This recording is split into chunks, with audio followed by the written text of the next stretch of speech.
The flames danced hungrily in the marble fireplace of Ravenshollow Castle, casting eerie shadows across the opulent drawing room.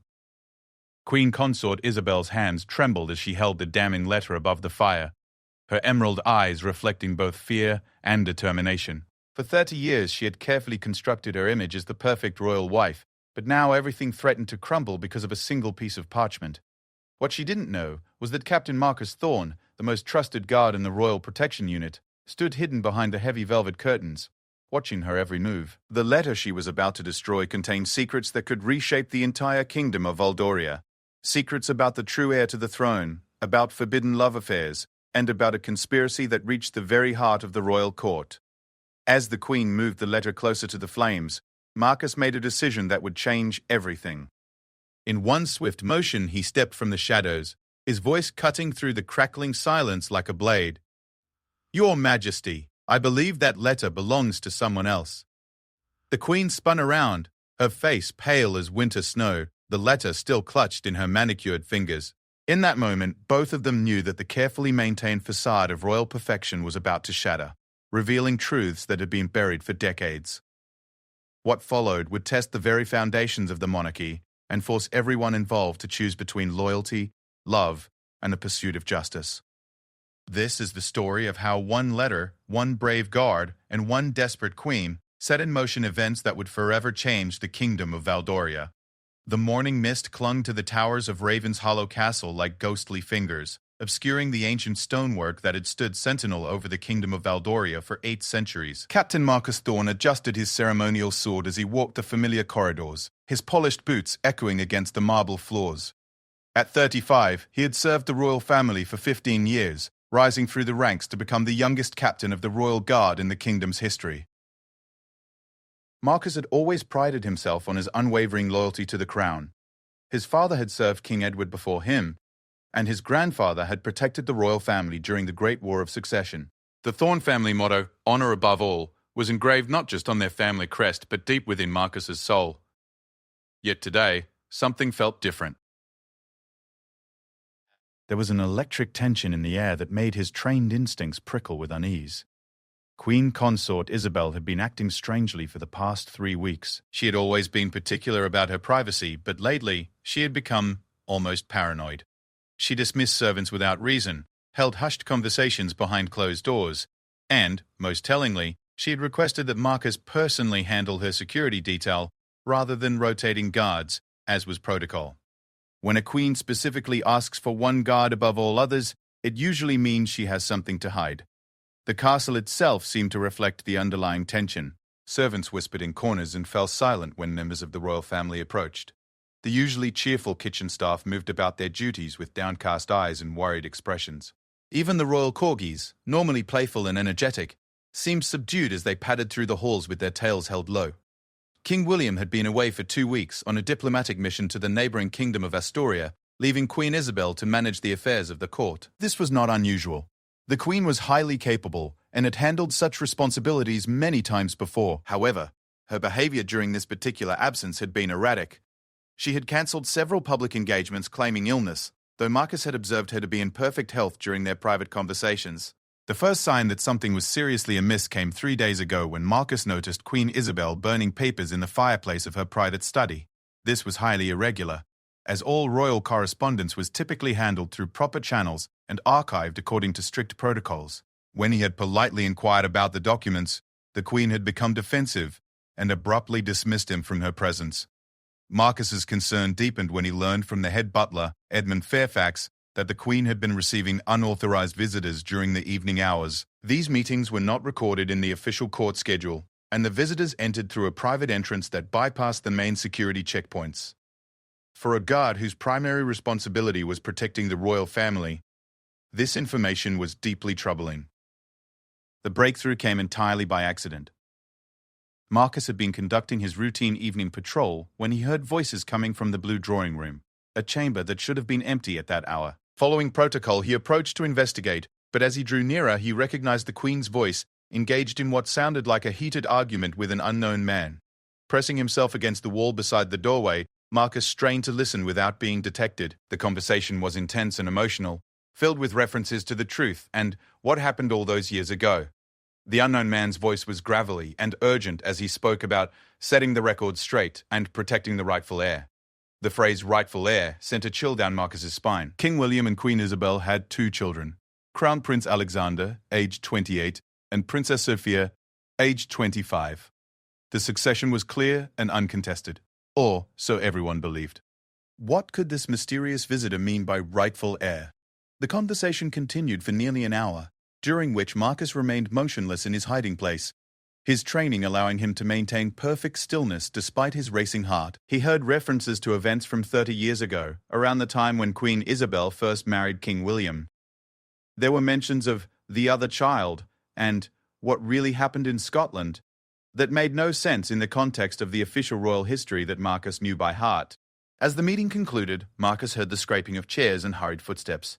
He quickly retreated to a nearby alcove, pressing himself behind a massive marble pillar as the blue drawing room door opened. The unknown visitor was a tall, elderly man with silver hair and wearing a worn leather coat that suggested he was not a member of the aristocracy. Most remarkably, Queen Isabel escorted him personally to the door, something she had never done for any visitor in Marcus's experience. After the man departed, Queen Isabel remained in the drawing room for several minutes. Marcus could hear her pacing back and forth, her heels clicking rhythmically against the polished floor. When she finally emerged, her usually perfect composure was cracked. Her hair was slightly disheveled, her makeup smudged, and her hands were visibly shaking. The following day brought another disturbing development. Marcus was reviewing the security logs when he discovered that someone had accessed the royal archives during the night. The archives contained historical documents dating back centuries, including birth records, marriage certificates, and succession documents. Only a handful of people had authorized access to these files, and all of them required escort by security personnel. According to the electronic access log, Queen Isabel had entered the archives at 2 a.m, alone, and remained there for 3 hours. This was not only highly irregular but potentially illegal, as even members of the royal family were supposed to be accompanied when accessing sensitive historical documents. The question that haunted Marcus was simple. What was the Queen looking for in the middle of the night? Marcus's investigation led him to speak discreetly with Margaret Pemberton, the elderly head archivist who had worked in the castle for over 40 years. Margaret was known for her discretion and her encyclopedic knowledge of the royal family's history. She was also one of the few people who might have insights into events from 30 years ago. Their conversation took place in the castle gardens during Margaret's lunch break, away from potential eavesdroppers. Margaret's weathered face grew troubled as Marcus carefully described the Queen's recent behavior without revealing the specific details of what he had overheard. "Captain Thorne," Margaret said slowly, her voice barely above a whisper, "there are some things in this castle's history that have been carefully buried, for good reason. If someone is digging into events from the late 1980s, particularly around the time of the royal wedding, then we may all be walking into very dangerous territory." Margaret's cryptic warning only intensified Marcus's concern. She refused to elaborate, claiming that it wasn't her place to discuss such matters, but her obvious distress suggested that whatever secrets lay buried were significant enough to threaten the stability of the monarchy itself. The pieces of the puzzle began to form a disturbing picture. An unauthorized visitor, speaking of rightful heirs and events from 30 years ago, the Queen burning official documents and accessing historical archives in the dead of night. A long-time palace employee hinting at buried secrets from the time of the royal wedding. Marcus realized he was potentially witnessing the unfolding of a conspiracy that could shake the very foundations of the kingdom. As he stood in the castle courtyard that evening, watching the sunset over the kingdom he had sworn to protect, Marcus faced the most difficult decision of his career. His oath was to protect the royal family, but what happened when protecting one member of the family might mean exposing another? What was his duty when the truth itself might be more dangerous than any physical threat he had ever faced? The weight of his family's motto, "Honor above all," seemed heavier than ever as Marcus contemplated his next move.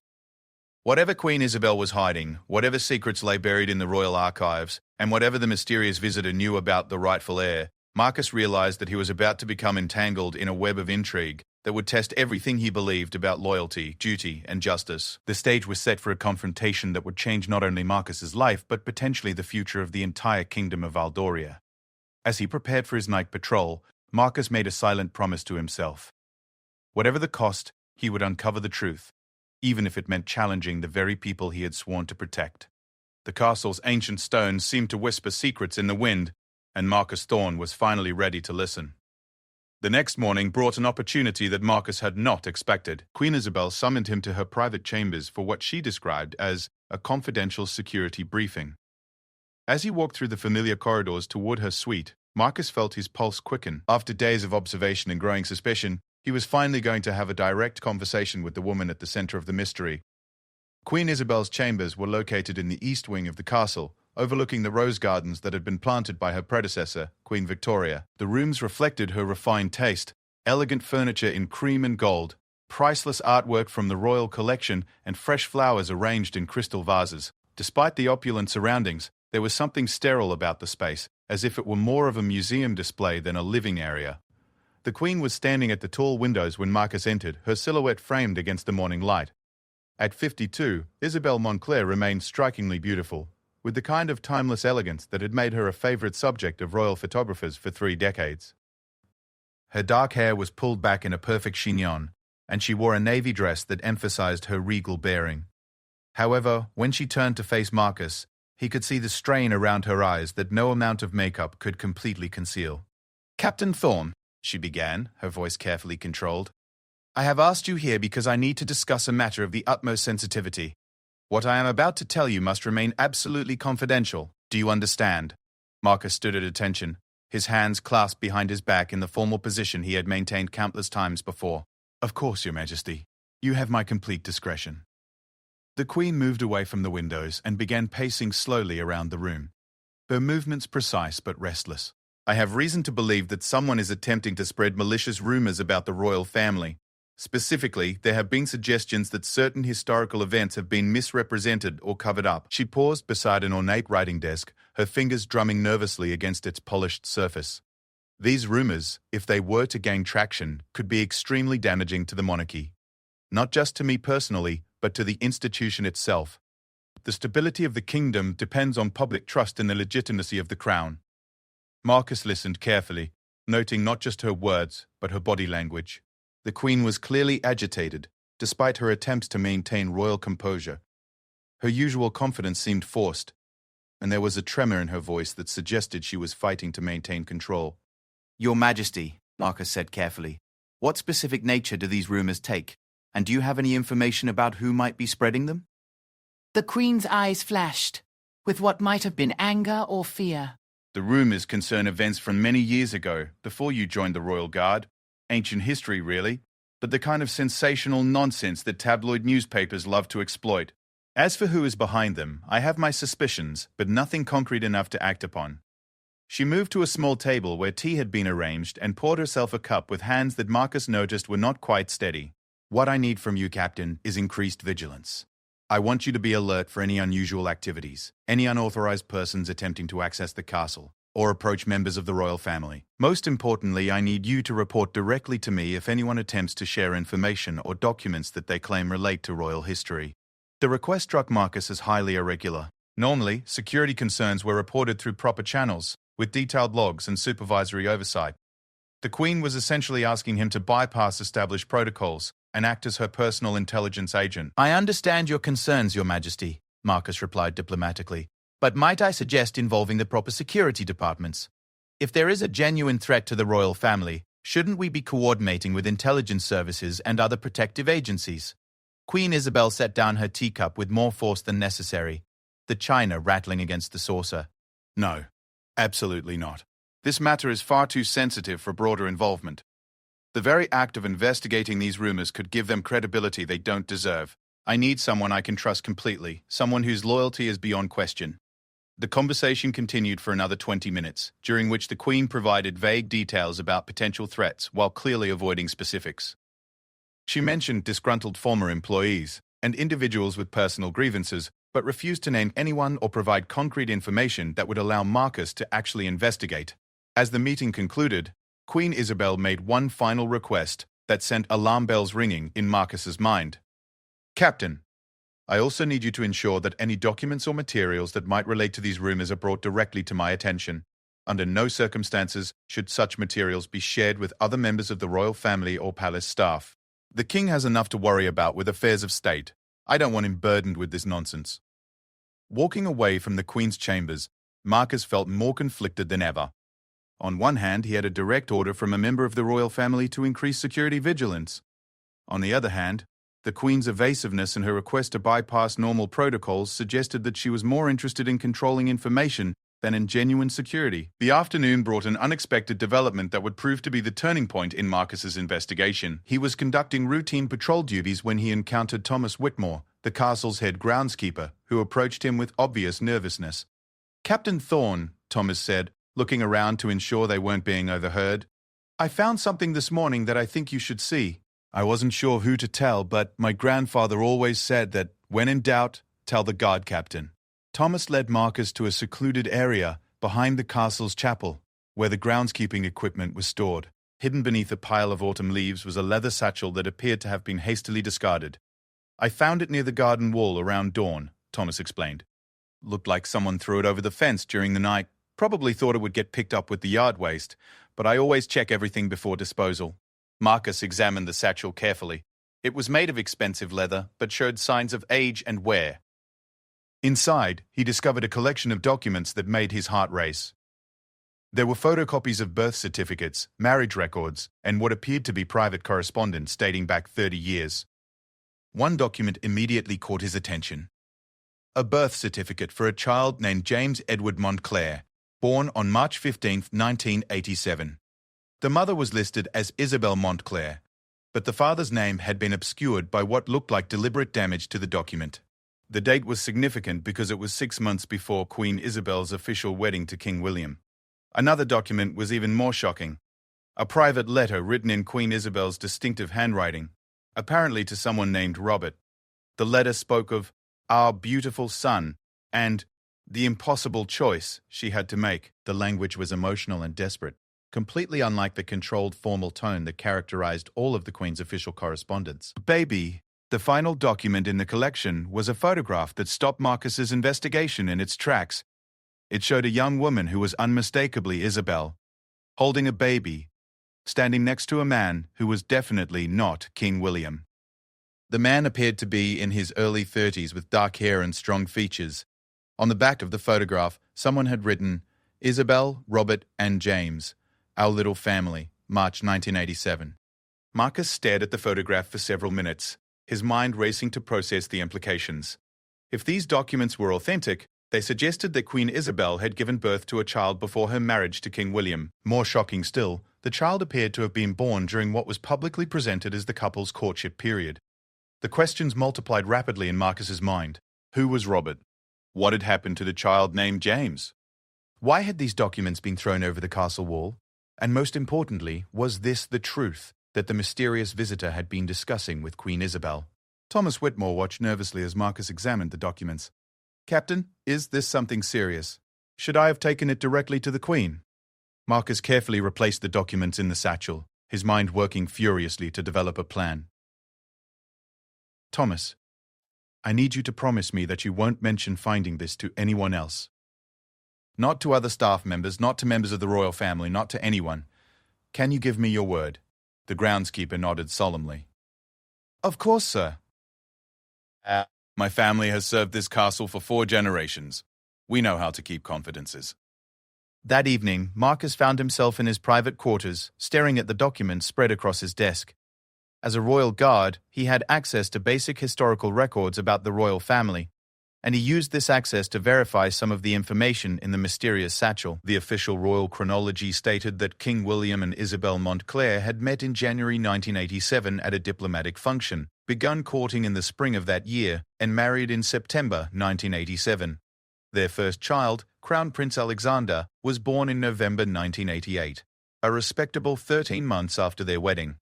However, the documents in the satchel told a very different story. They suggested that Isabel had been in a relationship with another man during the same period when she was supposedly beginning her courtship with the future king. Even more disturbing, they indicated that she had given birth to a child during what should have been the early months of her relationship with William. Marcus spent hours trying to reconcile the official version of events with the evidence before him. The most obvious explanation was that the documents were forgeries, created by someone seeking to embarrass or blackmail the royal family. However, his trained eye for detail suggested that the papers appeared authentic. The aging of the documents, the consistency of the handwriting, and the quality of the photograph All pointed to genuine historical artifacts. As midnight approached, Marcus made a decision that would irrevocably change his relationship with the royal family he had served so faithfully. He would continue his investigation, but he would do so carefully and thoroughly. The truth, whatever it might be, deserved to be uncovered. However, he also realized that he was now in possession of information that could destroy the monarchy if it became public. The weight of this responsibility was almost overwhelming. Marcus Thorne, whose family had served the crown for 3 generations, found himself in the position of potentially holding the very existence of the kingdom in his hands. The castle seemed different as he prepared for his night patrol. The familiar corridors now felt like they were hiding secrets behind every stone, and the portraits of past monarchs seemed to watch him with knowing eyes. Marcus understood that he was crossing a line from which there would be no return. He was no longer just protecting the royal family. He was investigating them. Tomorrow would bring new challenges, and possibly new revelations. The mysterious visitor who had met with Queen Isabel was still out there, possibly with more information.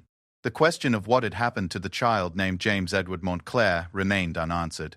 And most pressingly, Marcus had to decide whether his loyalty lay with protecting the crown or uncovering the truth. As he walked through the darkened castle, Marcus reflected on his family motto, honor above all. For the first time in his life, he was beginning to understand that sometimes honor and loyalty were not the same thing, and that choosing between them might require more courage than any battle he could imagine. 3 days passed before Marcus found the courage to take the next step in his investigation. The documents from the leather satchel had haunted his thoughts, and he knew that he needed more information before making any decisions about how to proceed. The photograph of Isabel with the mysterious man and child had been particularly troubling, raising questions that demanded answers. His opportunity came when he learned that Margaret Pemberton, the head archivist, would be working late to prepare historical documents for an upcoming exhibition. Marcus waited until the castle had settled into its evening routine before making his way to the archives, located in the basement levels beneath the main structure. The royal archives were a testament to centuries of careful record-keeping. Rows of climate-controlled cabinets contained documents dating back to the founding of the kingdom, while modern computer systems housed digitized copies of more recent records. Margaret Pemberton had ruled over this domain for 4 decades, earning a reputation as someone who knew where every document was located and could recall historical details with remarkable precision. Marcus found Margaret working alone at one of the research tables, surrounded by leather-bound volumes and manila folders. The elderly woman looked up as he approached, her sharp eyes immediately noting his serious expression. "Captain Thorne," she said softly, "I had a feeling you might visit me eventually. Please, sit down. I suspect we have important matters to discuss." Margaret's directness surprised Marcus, but he took the offered chair and placed the leather satchel on the table between them. "Mrs. Pemberton, I need your help understanding some historical documents that have come into my possession. However, I must warn you that this information is extremely sensitive." The archivist nodded gravely. "Captain, I have been keeping secrets for this royal family since before you were born. Whatever you need to tell me, I assure you it will remain confidential." Marcus carefully removed the documents from the satchel and spread them on the table. Margaret's reaction was immediate and dramatic. Her face went pale, and her hands began to tremble as she reached for the birth certificate. "Oh my God," she whispered, her voice barely audible. "Where did you find these?" "They were discovered on the castle grounds," Marcus replied carefully. "Margaret, are these documents authentic?" The archivist examined each paper with the practiced eye of someone who had spent her life working with historical records. She held the birth certificate up to the light, studying the paper quality and watermarks. She examined the handwriting on the letter with a magnifying glass, comparing it to samples she retrieved from her files. After 20 minutes of careful analysis, Margaret set down the magnifying glass and looked directly at Marcus. "Captain, these documents are absolutely genuine. I would stake my professional reputation on it. But more than that, they relate to events that I witnessed personally."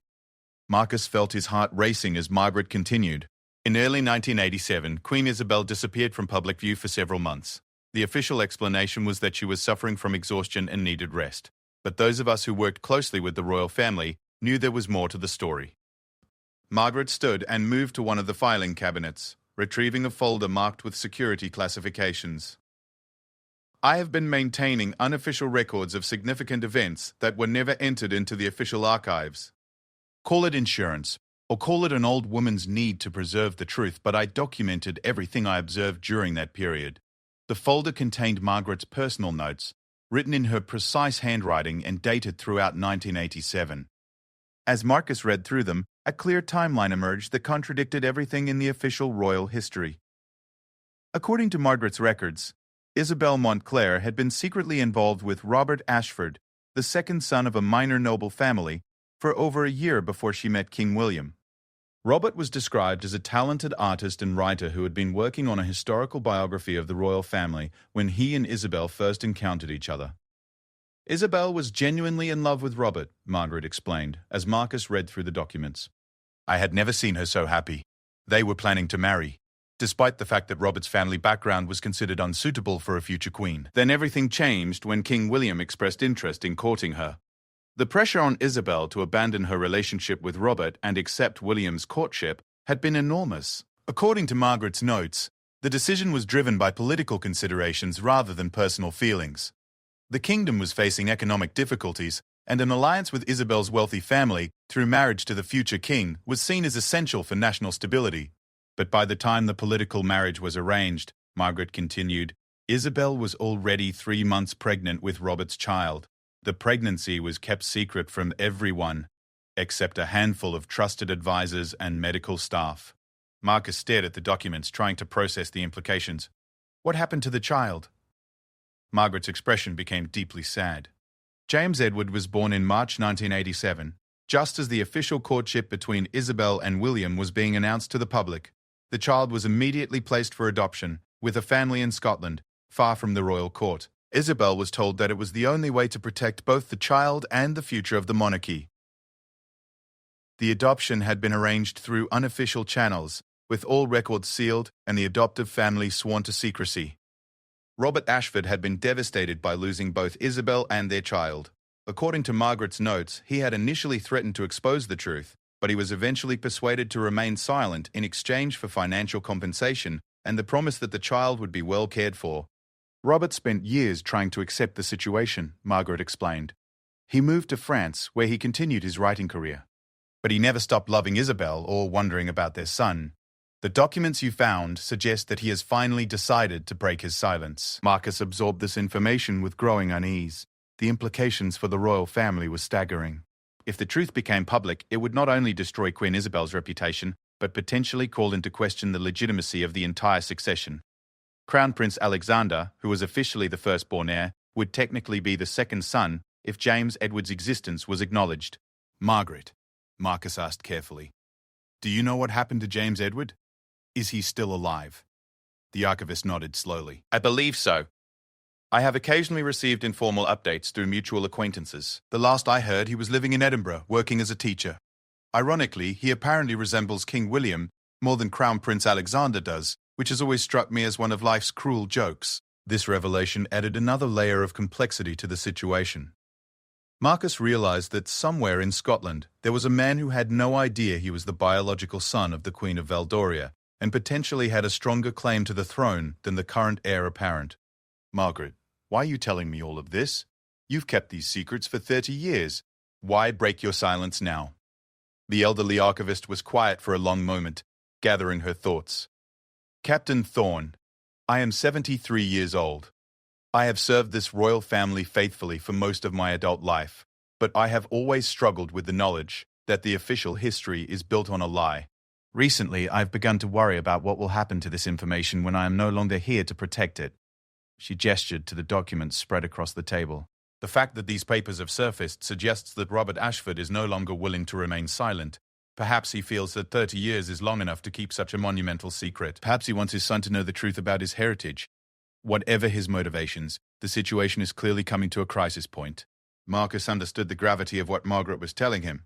The royal family was facing a potential scandal that could destroy the monarchy entirely. Moreover, there were ethical questions about whether James Edward had a right to know his true parentage, and whether the people of Valdoria deserved to know the truth about their royal family. What do you think I should do? Marcus asked. Margaret closed the folder containing her personal records and looked directly at him. Captain, your family has served the crown with honor for 3 generations, but sometimes serving the crown means protecting it from itself. Queen Isabel made choices 30 years ago that seemed necessary at the time, but those choices created a web of deception that has grown more dangerous with each passing year. She stood and moved back to the filing cabinet, securing her unofficial records. My advice is to find Robert Ashford and speak with him directly. Understand what he wants and what he plans to do with the information he possesses. Then, make a decision based on what you believe will cause the least harm to all involved. As Marcus prepared to leave the archives, Margaret made one final observation that would stay with him for days to come. Captain, I have watched this royal family for 4 decades. I have seen them through scandals, tragedies, and triumphs. What I have learned is that the truth, no matter how painful, is always less dangerous than lies. Secrets have a way of festering and growing more toxic over time. Sometimes the only way to save something you love is to allow it to face the consequences of past mistakes. Walking back through the castle corridors, Marcus felt the weight of responsibility settling on his shoulders like a lead cloak. He now possessed information that could reshape the kingdom's history, but he had no clear guidance about what to do with it. The oath he had taken to protect the royal family seemed simple when the threats were external, but how could he protect them from the consequences of their own past actions? The next morning brought news that would accelerate everything. King William was returning from his diplomatic mission 2 days early. His unexpected return meant that Marcus had very little time to decide how to handle the situation. Should he warn Queen Isabel about the documents that had been discovered? Should he attempt to contact Robert Ashford directly? Or should he find a way to inform King William about the truth that had been hidden from him for 3 decades? As he stood at his post outside the throne room, watching the preparations for the king's return, Marcus realized that the next few days would determine not only his own future, but possibly the fate of the entire kingdom of Valdoria. The secrets that had been buried for 30 years were finally clawing their way to the surface, and no amount of royal protocol could stop them. The stage was set for a confrontation that would test every principle Marcus had ever held dear. Honor, loyalty, duty, and truth were about to collide in ways that would force him to choose between protecting the crown and serving justice. As he had learned from his family's long service to the monarchy, sometimes the most difficult battles were fought not with swords, but with conscience. King William's early return to Ravenshollow Castle brought with it an atmosphere of tension that seemed to permeate every stone of the ancient structure. Marcus watched from his position in the Great Hall as the royal convoy approached through the main gates, noting the grim expression on the king's weathered face as he emerged from the state carriage. At 55, William remained an imposing figure, tall and broad-shouldered, with the kind of natural authority that had served him well during his 28-year reign. The diplomatic mission to Astoria had apparently not gone well. Marcus could tell from the king's body language and the worried expressions of his advisors that significant challenges lay ahead for the kingdom. This knowledge made Marcus's own dilemma even more complex. Was this really the time to burden the king with revelations about 30-year-old secrets? Queen Isabel stood waiting in the castle's main courtyard, dressed in an elegant burgundy suit that complemented her dark hair. To any casual observer, she appeared to be the picture of royal composure, but Marcus noticed the subtle signs of strain that had become familiar over the past weeks. Her smile seemed forced, her posture was slightly too rigid, and her hands betrayed a slight tremor that she tried to hide by clasping them behind her back. The reunion between the royal couple was polite but formal, lacking the warmth that Marcus had observed in their interactions during happier times. King William kissed his wife's cheek in the traditional royal greeting, but there was a distance in his manner that suggested his mind was occupied with weightier matters than romantic sentiment. "Welcome home, darling," Queen Isabel said, her voice carrying clearly across the courtyard. "I trust your journey was successful." King William's response was diplomatically vague, but clearly indicated that the mission had encountered significant obstacles. "We have much to discuss, my dear. Perhaps we could meet in my study once I have refreshed myself." As the royal party moved into the castle, Marcus fell into step with the security detail, his trained eyes automatically scanning for potential threats, while his mind wrestled with the moral complexity of his situation. The king's obvious stress and preoccupation made Marcus even more reluctant to add to his burdens. Yet the secret knowledge he carried felt like a poison that was slowly contaminating everything around it. The afternoon brought an unexpected development that would force Marcus's hand sooner than he had anticipated. While conducting routine patrols, he encountered Dr. Elizabeth Hartwell, the royal family's personal physician, who approached him with obvious concern. "Captain Thorne," Dr. Hartwell said quietly, "I wonder if I might have a private word with you. It concerns a medical matter related to the royal family." Dr. Hartwell was a woman in her early 60s who had served the royal household for over 20 years. Her reputation for discretion was legendary, and her medical expertise had seen the family through numerous health crises. If she was approaching a security officer about a medical matter, it suggested something serious was occurring. They moved to a quiet alcove near the castle's chapel, away from potential eavesdroppers. Dr. Hartwell's expression was deeply troubled as she began to speak. Captain, I have been treating Queen Isabel for severe anxiety and stress-related symptoms for the past month. Her condition has deteriorated significantly since the king's departure. She has been experiencing panic attacks, insomnia, and what appears to be symptoms of clinical depression. Marcus listened carefully, noting how this information aligned with his own observations of the Queen's behavior. Doctor, is there anything specific that might have triggered this decline in her mental health? Dr. Wilkins. Hartwell hesitated before responding, clearly weighing her professional obligations against her concern for her patient. The Queen has been extremely agitated about what she describes as threats to the family's reputation. She has mentioned receiving unwanted contact from individuals in her past, and she appears to be terrified that some kind of scandal will emerge that could damage the monarchy. The doctor's words confirmed Marcus's suspicions about the connection between the Queen's distress and the mysterious documents. Dr. Hartwell continued with increasing concern evident in her voice. What worries me most, Captain, is that the Queen's mental state has become so fragile that I fear she might take drastic action to protect what she sees as family secrets. She has made several concerning comments about eliminating threats and protecting the crown at any cost. I believe she may be contemplating something desperate. This revelation sent a chill through Marcus's entire body. If Queen Isabel was considering eliminating threats, it suggested that she might take action against Robert Ashford or anyone else who possessed information about her past. The situation had suddenly escalated from a matter of historical secrets to one of potential physical danger. Dr. Hartwell, Marcus said carefully, has the Queen made any specific statements about harming herself or others? The physician shook her head, but her expression remained troubled. Nothing explicit, but her emotional state is extremely unstable. She has refused to take the medication I prescribed for her anxiety, claiming that she needs to remain alert to handle the crisis. Captain, I believe the Queen needs immediate intervention, but she has forbidden me from discussing her condition with the King. Marcus realized that Dr. Creighton Hartwell was essentially asking him to take action to protect the Queen from herself, while simultaneously protecting others who might be at risk. The weight of responsibility seemed to grow heavier with each passing moment. That evening, Marcus made the decision that would irrevocably alter the course of events. He requested a private audience with King William, using his security credentials to bypass the normal appointment procedures. The King's private study was a warm, masculine space, filled with leather-bound books, military memorabilia, and portraits of previous monarchs.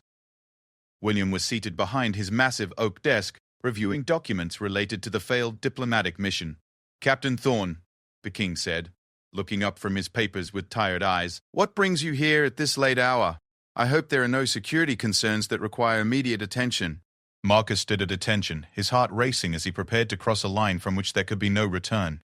Your Majesty, I have information that relates to the security of the royal family, but it is of a highly sensitive and personal nature. I believe you need to be aware of certain facts, but I must warn you that this information may be disturbing. King William set down his papers and gave Marcus his full attention. Captain, you have served this family with distinction for many years. If you believe I need to know something, then I trust your judgment. Please, speak freely. Marcus carefully removed the documents from their hiding place and placed them on the King's desk. Your Majesty, these materials were discovered on the castle grounds several days ago. They appear to relate to events from 1987, shortly before your marriage to Queen Isabel. As King William examined the documents, Marcus watched the monarch's face undergo a dramatic transformation. The color drained from his cheeks, and his hands began to shake as he studied the birth certificate and the photograph. When he read the letter in Isabel's handwriting, he set it down carefully and stared at it for several long minutes without speaking. My God, King William finally whispered, how long have you known about this? Marcus explained the sequence of events that had led to his discovery of the documents, his conversations with Margaret Pemberton, and his growing concern about Queen Isabel's mental state. Throughout his explanation, the King remained silent, occasionally glancing back at the photograph of his wife with another man and their child.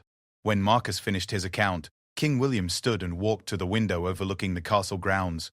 He remained there for several minutes, his shoulders sagging under the weight of what he had learned. Captain, the King said finally, his voice hoarse with emotion, do you believe these documents are authentic? Yes, Your Majesty. They have been verified by multiple sources, and they align with other evidence that has come to light.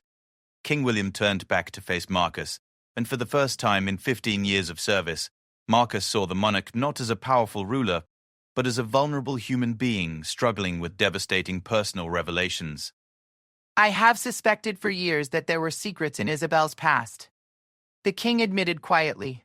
There were inconsistencies in her stories about the period before our marriage, and she always became agitated when asked about certain details.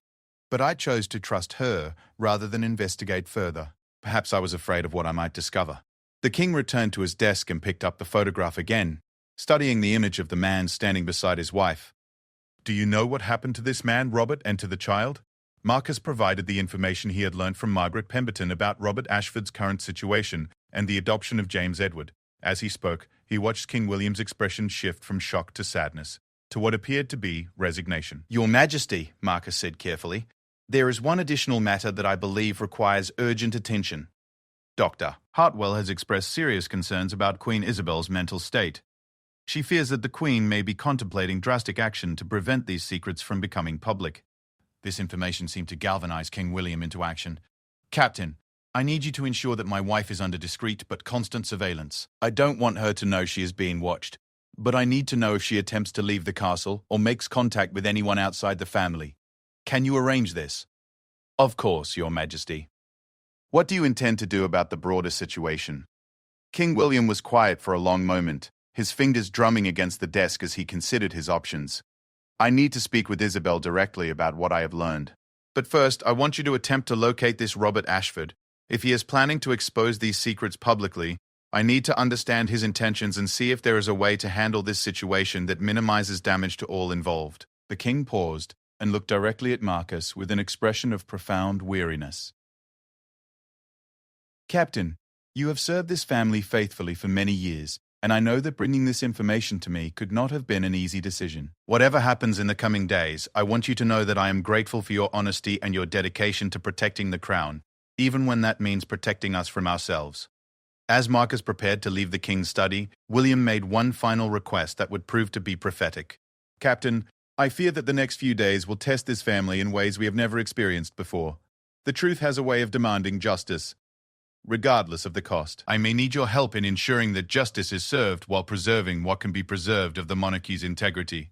Walking through the castle corridors after his meeting with the king, Marcus felt as though he had just lit a fuse on an explosive device.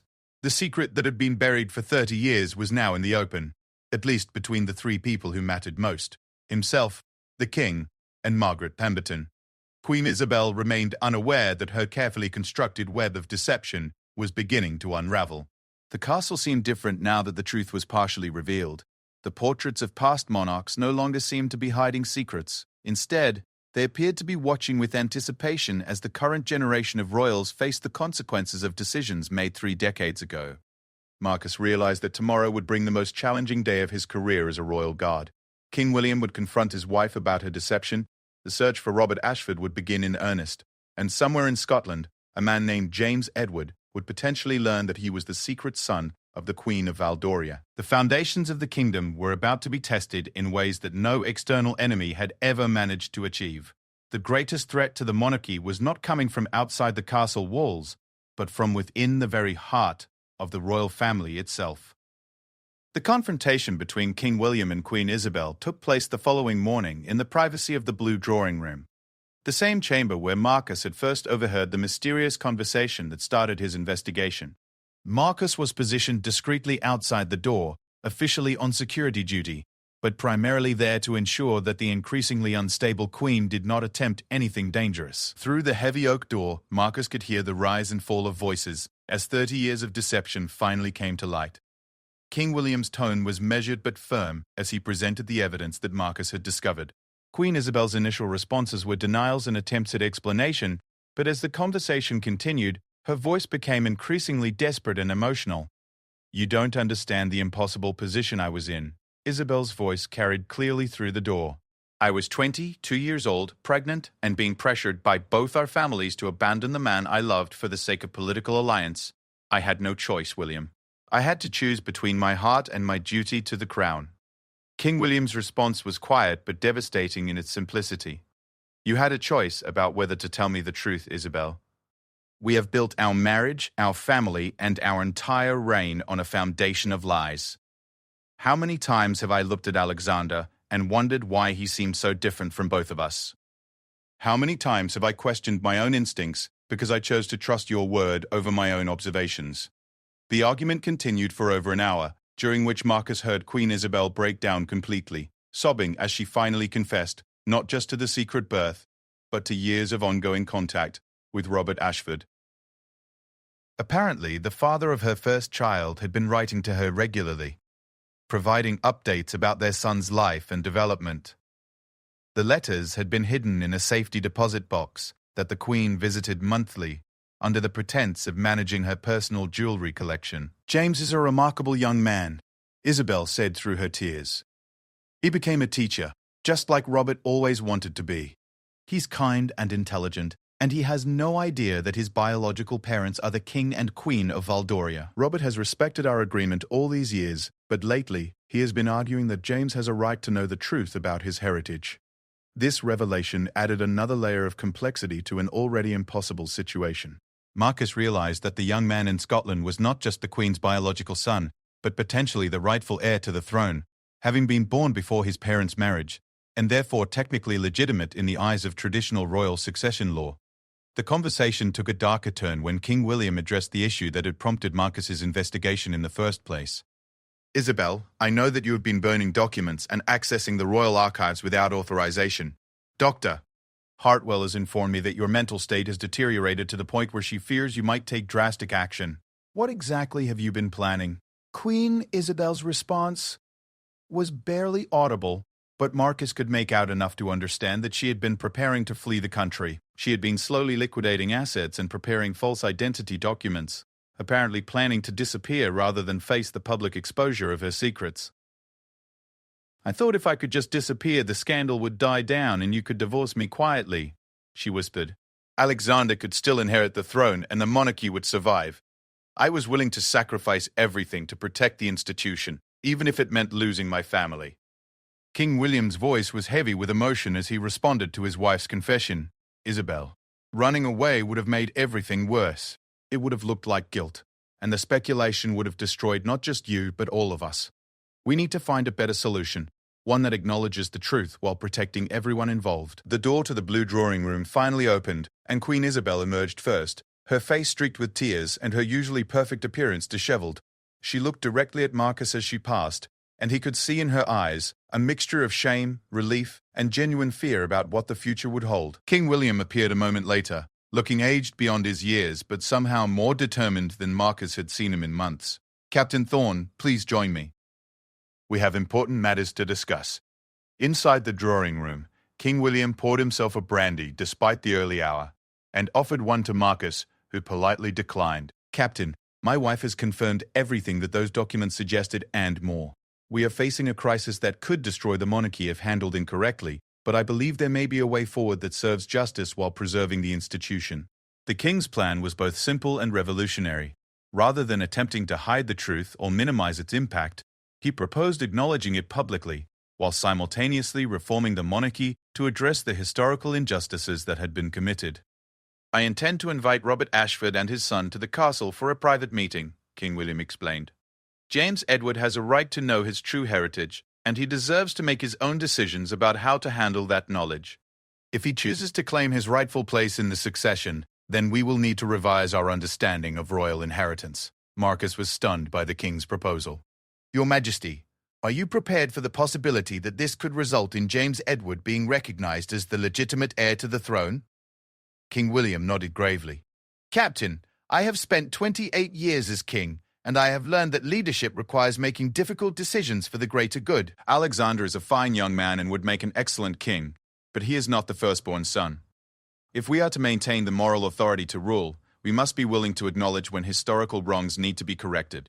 The king's next request was perhaps the most challenging task Marcus had ever been given. "Captain, I need you to travel to Scotland and locate Robert Ashford and James Edward. Arrange a meeting, but do it carefully and privately. We don't want media attention or public speculation before we have had a chance to handle this properly." Marcus spent the next 2 days preparing for his mission to Scotland. The investigation had revealed that Robert Ashford was living in a small cottage outside Edinburgh, where he continued to work as a writer and historian. James Edward, now 39 years old, taught literature at a prestigious private school and had never married, apparently unaware that his biological parents were among the most famous people in the world. The journey to Scotland felt like a pilgrimage to Marcus, who understood that he was potentially travelling to meet the true heir to the throne. The landscape outside the train window was beautiful but melancholy, fitting for a mission that would either heal old wounds or create new ones. Robert Ashford's cottage was exactly what Marcus had expected, a charming stone structure surrounded by gardens that reflected the artistic sensibilities of its owner. Robert himself was now in his early 60s, with silver hair and the kind of weathered handsomeness that suggested a life lived with integrity despite difficult circumstances. Their first meeting was awkward, with Robert clearly suspicious of an official representative from the royal court. However, when Marcus explained that King William was prepared to acknowledge the truth about James Edward's parentage and was seeking a just resolution to the historical injustice, Robert's demeanour changed completely. "I never wanted to destroy the monarchy," Robert explained as they sat in his comfortable study, surrounded by his books and manuscripts. "I just wanted my son to know who he really is. James has always felt that something was missing from his life, that there were questions about his identity that his adoptive parents couldn't answer." The meeting with James Edward was even more emotional. He was indeed a remarkable young man, with a combination of his mother's intelligence and his father's artistic sensibility. When Marcus explained the purpose of his visit, James listened with growing amazement as the story of his true parentage unfolded. "I always wondered why I looked so much like the king," James said quietly. "My adoptive parents told me that it was just coincidence, but I could never shake the feeling that there was a connection I didn't understand." The conversation continued for several hours, during which James asked thoughtful questions about the implications of his heritage. He was clearly intelligent enough to understand that accepting his royal identity would change not just his own life, but potentially the entire structure of the monarchy. "What happens if I choose to claim my birthright?" James asked. Marcus had been prepared for this question.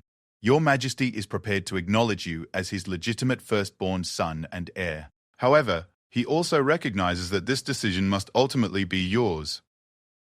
You could choose to remain private citizen James Edward, or you could take your place as Prince James, first in line to the throne." The return journey to Ravenshollow Castle was made in the company of both Robert Ashford and James Edward, who had agreed to meet with King William and Queen Isabel to discuss how to move forward. The train ride was filled with intense conversations about the practical and emotional challenges that lay ahead. The reunion at the castle was unlike anything in royal history. Queen Isabel broke down completely when she saw her firstborn son for the first time in 39 years, while King William struggled with the complex emotions of meeting the young man who might replace his acknowledged heir to the throne.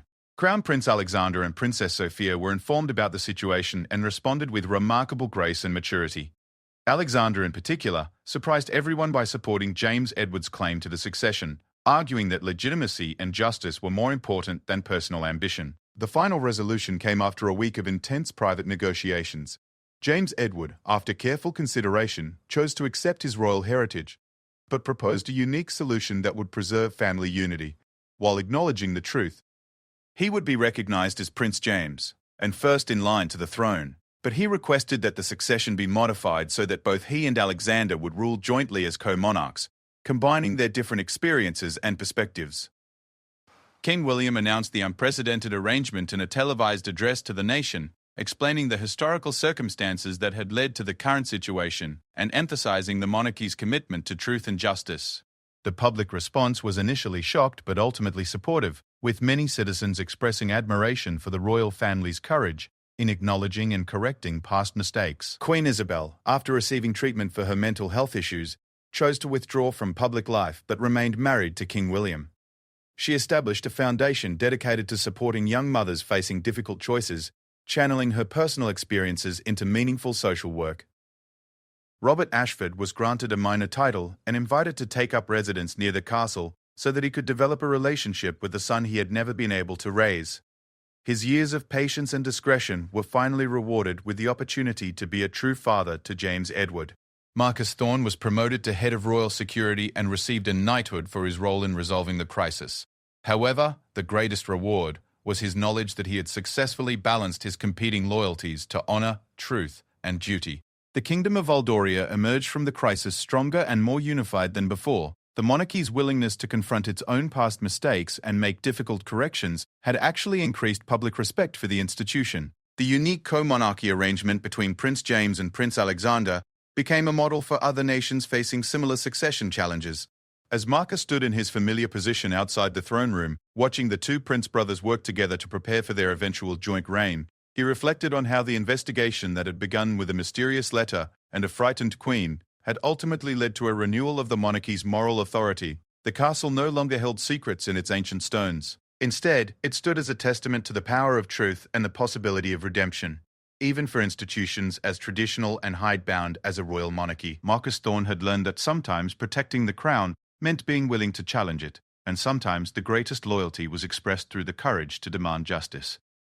The Kingdom of Valdoria had faced its greatest test not from external enemies, but from the consequences of its own past deceptions, and it had emerged victorious through the simple but revolutionary act of telling the truth.